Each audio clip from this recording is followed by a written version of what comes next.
দক্ষিণ ভারতের চলচ্চিত্র অঙ্গনের জনপ্রিয় নায়ক এবং রাজনীতিক থালাপতি বিজয় ফের আলোচনার কেন্দ্রবিন্দুতে। ভারতের প্রধানমন্ত্রী নরেন্দ্র মোদীর দল বিজেপিকে তিনি প্রকাশ্যে আখ্যা দিয়েছেন ফ্যাসিবাদী বিজেপি বলে।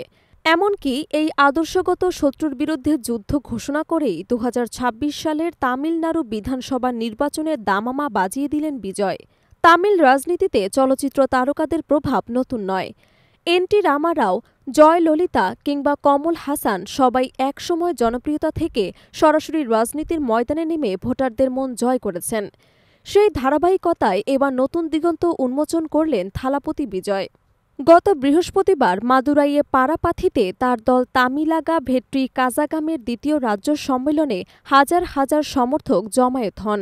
সেখানে বিজয় ঘোষণা দেন, ২০২৬ সালের রাজ্য নির্বাচনে তিনি এককভাবে লড়বেন, কোনো জোটে না গিয়ে নিজের শক্তি নিয়ে মাঠে নামবেন তিনি। ভক্ত এবং সমর্থকদের উল্লাসে মুখর সেই জনসভায় বিজয় বলেন, আমাদের একমাত্র আদর্শগত শত্রু হল বিজেপি, আর রাজনৈতিক শত্রু হল ক্ষমতাসীন ডিএমকে। তামিলাগা ভেট্রি কাজাগাম কোনো আন্ডারগ্রাউন্ড মাফিয়া চালায় না, কোনো ভয়ের রাজনীতি করে না, পুরো তামিলনাড়ুর শক্তি আমাদের সঙ্গে আছে।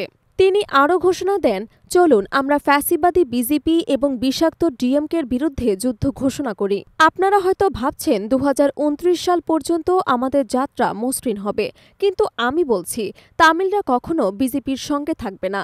পদ্মপাতায় যেমন জল আটকে থাকে না, তেমনি তামিল জনগণও বিজেপিকে প্রত্যাখ্যান করবে।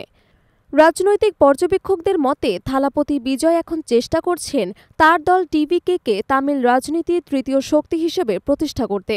বর্তমানে রাজ্য ক্ষমতায় থাকা ডিএমকে এবং বিরোধী এআইএডিএমকে এই দুই শক্তির বাইরে ভোটারদের জন্য একটি বিকল্প দাঁড় করাতে চাইছেন তিনি।